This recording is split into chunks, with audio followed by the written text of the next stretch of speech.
Perched high above Camborne and Redruth overlooking the old mining landscape of West Cornwall sits Carn Brea.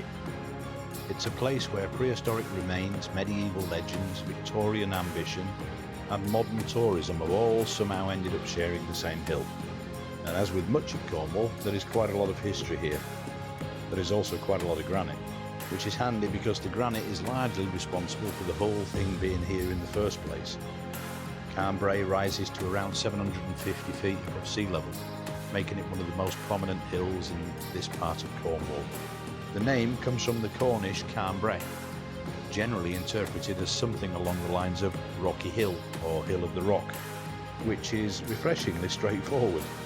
The hill has been important to people for thousands of years, long before anyone thought it needed a castle, a monument, or indeed a car park.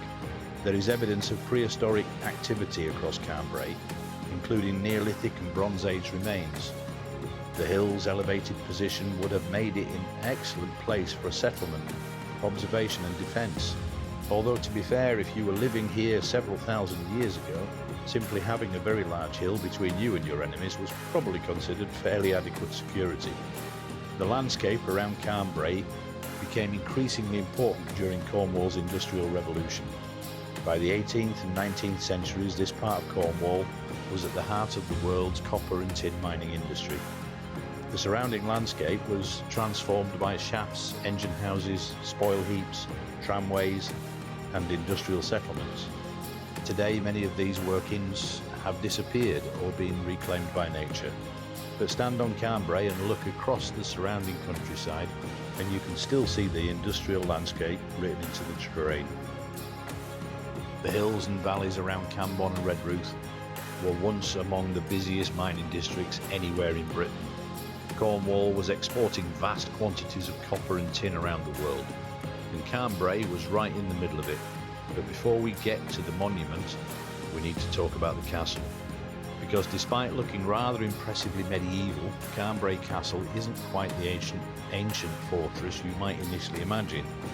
The building dates from the 15th century and is thought to have been constructed by the Bassett family, one of the prominent landowning families of Cornwall.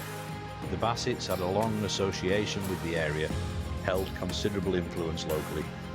The castle itself was built in a rather dramatic position on the rocky summit. It is small by castle standards. There are no enormous courtyards with vast battlements or impressive towers containing several hundred people and at least one unfortunate prisoner. Instead, it is a compact granite building with thick walls, small windows and a rather formidable appearance. It looks like the sort of place where someone might emerge from the doorway carrying a sword and announce that taxes are due. Over the centuries, however, the building fell into disrepair. By the 19th century, Carn Brea Castle had become more of a romantic ruin than a functioning stronghold, and this was happening at exactly the right time. The 19th century developed a considerable enthusiasm for ruins. If a building was old, crumbling and slightly inconvenient, there was a good chance that somebody would decide it was picturesque. Carn Brea fitted the brief rather nicely. The surrounding landscape was also changing rapidly. Mining was booming, industrial towns were expanding, and wealthy Victorian landowners were increasingly interested in creating monuments, viewpoints and landscape estates. Which brings us rather neatly to the other major landmark on the hill, the Bassett Monument.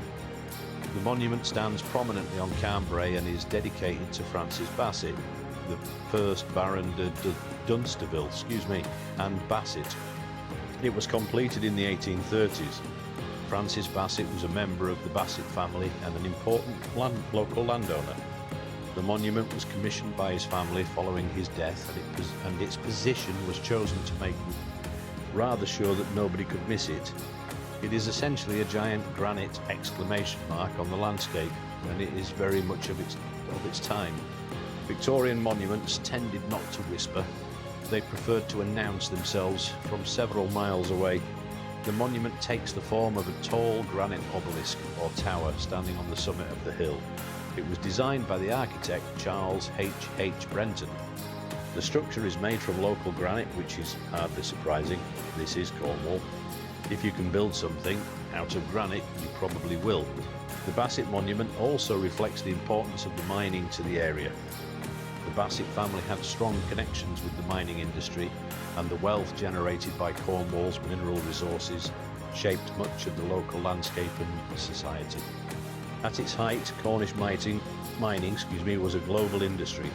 Engineers, miners, and mining companies from Cornwall helped spread mining technology around the world. Cornish miners travelled overseas in search of work, taking their expertise with them.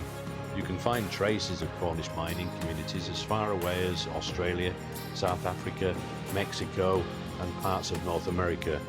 So while Carn Brea itself may seem like a very local landmark, the industry surrounding it was anything but local. And then there is the view, which arguably is the main reason anyone climbs Carn Brea now. From the summit on a clear day, you can see across much of West Cornwall, Camborne and Redruth lie below. The landscape stretches towards the north coast, while to the south the land falls towards the English Channel. And depending on the weather, you may get a spectacular panorama, or you may get to look at approximately 30 feet of cloud. Both are authentic Cornish experiences. The hill is particularly impressive at sunrise and sunset when the granite rocks catch the changing light. It is also a popular walking destination with paths crossing the hill and leading around various archaeological and historical features. One of the interesting things about Carn Brea is that the landscape isn't just one period of history. It is several thousand years of history, stacked almost on top of itself. There are prehistoric remains, there are medieval associations, there is the castle, there is the Victorian monument, there are the remains of mining landscape, and now there are walkers, tourists, dog owners and people who have driven to the top, because technically that still counts as visiting. All of these things coexist on the same hill. The monument itself has become one of the defining landmarks of the area. It is visible from miles away and acts as a useful reference point when travelling around West Cornwall. For generations of local people, Carn Brea has been part of the landscape of everyday life. It isn't simply an archaeological site or tourist attraction, it's one of those places that becomes familiar. You grow up seeing it, you learn where it is.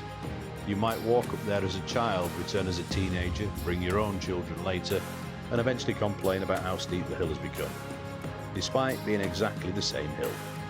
The castle has had a rather more unusual modern history. After years as a ruin, it was restored and eventually developed into a restaurant.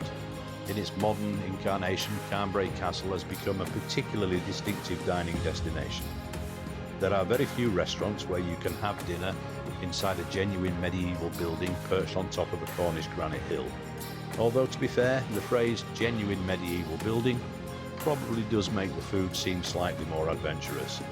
The interior retains its historic character with stone walls, fireplaces and the compact rooms of the original building. It is a long way from the average modern restaurant. There are no large glass extensions, no minimalist concrete, no exposed air conditioning ducts presented as interior design, just a small stone castle on a hill. The castle has also become something of a curiosity for visitors because of its appearance. It looks ancient, it feels ancient, and parts of it are ancient, but the building has also been repaired, altered over the centuries, meaning what we see today is a mixture of medieval fabric, later restoration and modern use. That's actually quite typical of historic buildings. Very few survive completely untouched. If they did, they probably wouldn't still be standing. And this is perhaps what makes Carn Brea so interesting. It isn't preserved in some perfect historical bubble. It has changed constantly. The prehistoric communities who used the hill could never have imagined the Victorian monument standing above them. The Bassetts could hardly have predicted that their castle would eventually become a restaurant. And the Victorian engineers who built the monument certainly weren't expecting people to spend quite so much time photographing themselves next to it. History has a habit of giving old buildings entirely new jobs. Today, Carn Brea is part of the wider historic landscape of the Camborne and Redruth area, a landscape heavily shaped by the rise and decline of the mining industry. That mining heritage is now recognised internationally. The Cornwall and West Devon mining landscape was inscribed as a UNESCO World Heritage Site in 2006. The designation recognises the enormous contribution Cornwall and West Devon made to the development of mining technology and the Industrial Revolution. And when you stand on Carn Brea and look across the landscape, you begin to understand why. What might initially look like a collection of ordinary hills and towns is actually an industrial, archaeological landscape on a huge scale. The decline of mining changed Cornwall dramatically. Mines closed, industries disappeared, communities had to adapt, and much of the landscape gradually returned to nature. Engine houses became ruins, old mine workings became walking trails, and places that had once been associated with hard industrial labour became places for recreation. Carn Brea is a good example of that transition. The hill has gone from prehistoric settlement to medieval stronghold to Victorian monument to industrial age landmark, and now somewhere people come to walk, explore, eat, take photographs and enjoy the view. Quite a career for one hill. But there's also something wonderfully Cornish about the way Carn Brea looks. The exposed granite, the low vegetation, the huge skies, the scattered remains of mining, and the monument standing improbably against the horizon. It is a landscape that doesn't really need much decoration. It already has plenty, most of it made of stone, and some of it approximately several 100 million years old. So if you're visiting Carn Brea today, there's plenty to see. You can walk the hill and explore the granite outcrops. You can visit the Bassett Monument and take in the views. You can look across towards Camborne and Redruth and face the remnants of Cornwall's industrial past. And if it's open, you can visit Carn Brea Castle itself. Take a moment to appreciate the fact that people have been using this hill for thousands of years. They've lived here, defended themselves here, worked the surrounding land, built the monuments here, and eventually somebody decided that what the place really needed was a restaurant. Which in fairness is probably it was probably a conclusion humans have reached about most scenic locations eventually. Carn Brea is therefore much more than a castle and much more than a monument. It is a small piece of Cornwall where different chapters of the county's history have been layered together. Prehistory, medieval Cornwall, the Bassett family, the Victorian era, the mining revolution, and modern Cornwall, all visible from one hill. And perhaps that is the real attraction of Carn Brea. You don't have to be particularly interested in castles. You don't have to know much about mining. You don't even have to be particularly enthusiastic about walking up a hill. Although if you are, there are plenty of opportunities to practice. You can simply stand at the top and look out across West Cornwall, and for a moment the history becomes very easy to see. The old mines, the towns, the coastline, the granite, the monument and the castle, all still here, all slightly weathered, and all quietly reminding us that however much the world changes, Carn Brea has been standing here for a very long time.